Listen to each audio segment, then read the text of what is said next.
Bitcoin has pumped to $29,000. Just a few days ago, people were expecting a new low in the market. This is how wild the swings are. Let's have a look at the most recent buy signal that has left the building. And is it too late for a lot of the bears or those who are just waiting for further downside? That's what we're looking at in today's video, your home of macro cycle analysis across Bitcoin, cryptos, real estate, and the stock markets. You know that we've been covering this month after month after month on the channel, smashing that nail on the head, hitting those lows based on our Gann and Wyckoff analysis, of course, along with our time cycles as well. This is where we study the past to forecast the future. If you want to be involved with our community, just like a lot of our members are here, smashing crypto gains to the upside, to the downside, their longs and the shorts, make sure you check out the link in the top of the video description for TIA Premium. Just recently, you guys have been absolutely crushing this market just in the last 8 hours. Longs of 100%, 70%, 20%, 100%. You guys are doing absolutely amazingly well. These are just the most recent trades that people have posted for themselves. Okay, so enough with the shilling there. We have been looking at this being a very, very significant low in the market coming through based on our time, based on our structure, based on our prices, our support and resistance, based on basically everything else going out on there in the markets with the narratives, especially as we're able to understand the macro versus the micro. There was your micro downtrend with a lot of bears thinking the market had to collapse further, but the macro is still up. Higher highs, higher lows. Now we're going to fast forward to today where we've just hit $29,000. The BLX doesn't show up until the following day, but this is just really good to have a look at for the longer term perspective. So there is a huge buy signal, which we've covered many, many times before. This one here, looking at the MVRV. So right now, this has left the building. Now I posted about it on Twitter as well. So if you're not following, do that down below. The main purpose here is that you don't get left behind, especially in the bottoms of a market, because all the bad news is out there at the bottoms. The bottoms must be formed on pessimism, bad news, fear. The majority of high profile traders and analysts and financial media and crypto channels and everything like that, they are all either unsure or bearish. This is just how bottoms are formed. And you're seeing it through your very own eyes, how it continues to happen. The difficulty here is that most people don't want to hear this. And I was exactly the same when I was first starting out. Over 10 years ago now for trading, so I started in 2010, and over 15 years ago when I started in real estate back in 2006, I might look a little bit younger than I actually am. We'll leave that aside. But basically, when it was at the lows, no one wants to hear that the market is going to reverse. It's so hard to overcome those natural human instincts that tell us that there is more worse in the market to come. There is more downside. There's more fear to come. Yet, what's going on is the exact opposite, and that's exactly what we're looking at here. So this particular signal itself is just the MVRV. You can see the green zones at the bottom here. These are those entry points, and we had a huge entry here through this region of June through to March of 2023. We also had our price buy zones underneath 19,500. Now, I don't want it to be all doom and gloom for those who haven't got in or don't have a big enough position, or maybe they have just been wanting to buy Bitcoin but just didn't have the money there because of how much they'd lost on the way down, just sort of listening to, I don't know, altcoin experts. What I want to help you out with in this video is just looking at those reaccumulation zones and how you can find those on the way up, like we have done in the past as well. So the reason for this is the signal here is essentially the market coming out of the MVRV zone right at the lows here. We've seen it before, 2018, 2019, broke out, and it went above 0.5. That was what I had in the previous video here, looking at a specific filter for your trading strategy. So that just means when you're able to overlay another form of data or using what I'm calling a filter, it helps you identify when it's a real breakout over a false breakout, because we do have plenty of false breakouts in the markets. So this left the green zone and it never returned except in a black swan event. So now this is the only thing people can hold on or hold their hopes on is for a black swan in BTC. All I'm saying is don't rely on a black swan to get you into the market within a lower price in a buy zone. These are few and far between, and even if they were more often than they are, it's extremely difficult to buy in at those times because that only happens for a few moments in time. Maybe it's a few days, maybe it's a few hours, maybe it's a week, but at the time it's extreme fear. And so if you weren't able to buy at 24,000 that we just had a week ago, 24,800 or 25,000, 25,300 or 26, you will not be able to buy when the market dumps like that because the fear was far, far, far more extreme, and it has to be that much more extreme to get you into the market, to get the price down that far while there isn't that much bearish news out there. So this is the signal that we have seen, and what comes next from this signal is massive. Okay, so this is the entry zone. This is the bottom of 2014, 2015. The market broke out, dipped under, and then did not see that zone again, which just tells us that the bull market well and truly on. Something that I've been saying for months upon months upon months. 12 months now we've been in a trading range of between 15K and approximately 25K. And of course now we're at 29K. So what comes next are these reaccumulation zones. Look at this in close up here. We had a spike out. The top of this didn't make it to 0.5. So that's my filter here to let me know that, well, maybe we've got another chance to buy back in the green zone here. Okay, so then what happened is the market went into many consolidations and many reaccumulations within reaccumulations. You can see there's one up the top here, dropped down, another reaccumulation at the bottom, another little one at the top, and then it went sideways here, another reaccumulation, broke up again, another reaccumulation. Remember, this is on a weekly chart, so if you go into a daily, you'll see just how much time there was within each of those reaccumulations. So what it's characterized by is this MVRV indicator here between, like you can see here, it's sitting at around 0.25 to the peaks of approximately 0.65. So use that rather loosely, somewhere around 0.2 to 0.7. But in fact, this has or was a very good opportunity to get back into the market after the confirmation of the breakout, after the confirmation of the low, and confirmation of a new bull market beginning. We were looking at the lows obviously for 2022 in November. We're pretty confident that was going to be a low, but there wasn't any final confirmation. We're almost at those points now where all of the confirmation, all the check marks have been hit, and the market is ready for that next solid grind out. Now, I'm not that bullish where I think we're going to go to new all-time highs in 2023. Maybe it happens, maybe it doesn't. That's not the point. The point is to remain cautious that we're in the early stages of a bull market. And if in fact this does remain above the green zone here, which is approximately 0.2, where we currently sit at 0.34 at the lowest point, and the highest points are at 0.63, so rather similar to what happened in the previous cycles, then this can be another good reaccumulation zone.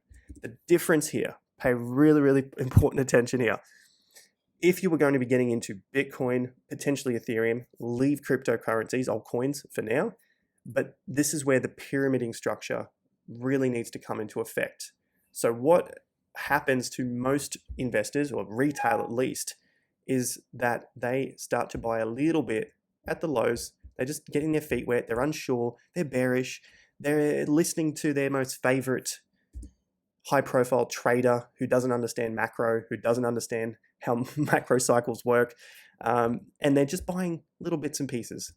And then as the market goes up further, they start to buy more and more because they're more confident that the market is going up. Then at the tops, they buy even more because everyone is in. Everyone is talking about how bullish things are. The news is talking about it. Their family's talking about it. People on public transport are talking about it. People at work are talking about it. And so they feel extremely confident and they put more and more money in. So basically the way they invest looks like an upside down pyramid. That is going to be the way that people lose money, even if they bought the low. Even if they bought at 15K, they may have only bought $100. And now here at 28K or 29K, they buy $1,000. And then at the market goes to 50 or 70 grand, maybe they buy another $2,000, $3,000.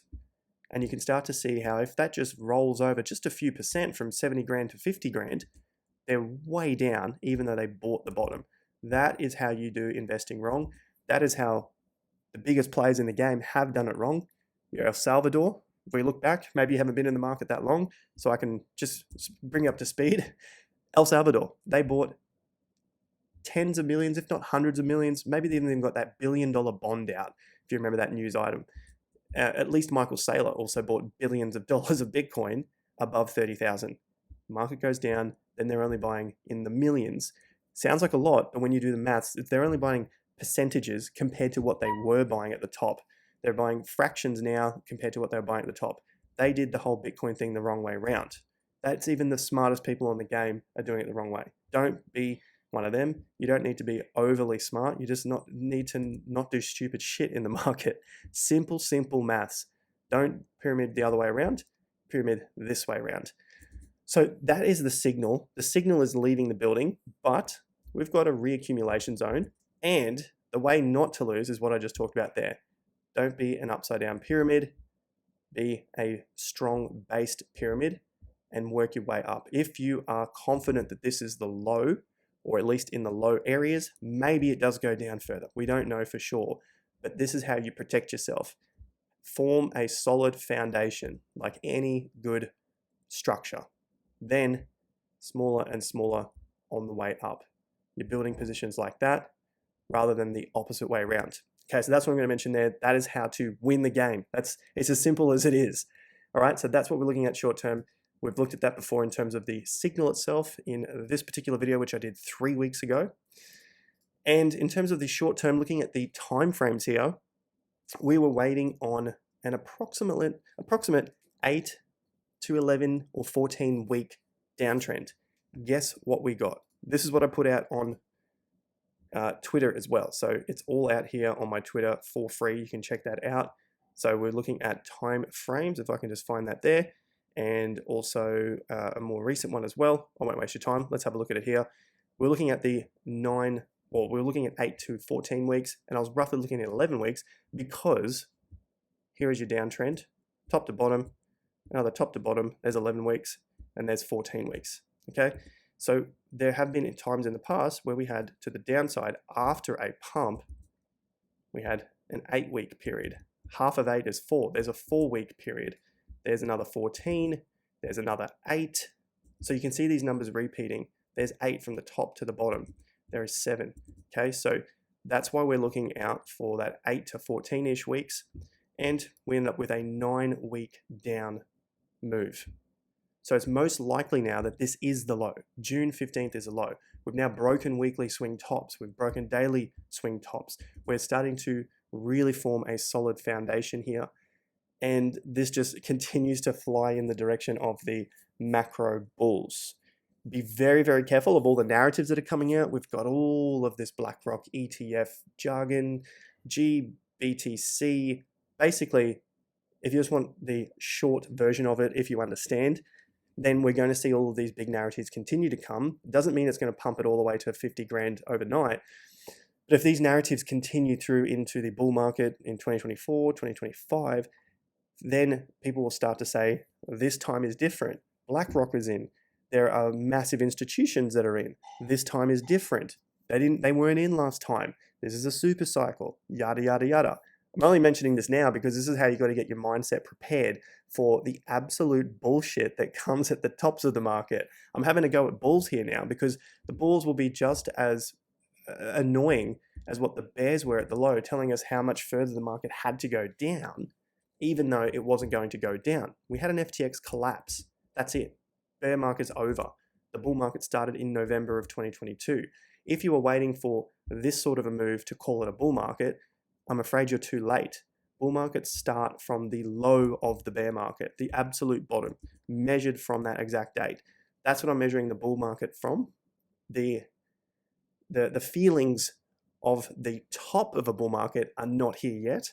They will be, and when they do come, just remember that this is going to be full of fucking annoying moon boys.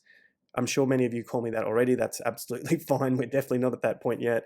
But those absolute moronic moon boys and everyone calling for this time is different because X, Y, Z. We'll be prepared for that because we were prepared for it at the bottom. Same thing happens in the stock market. Same thing happens in the real estate market.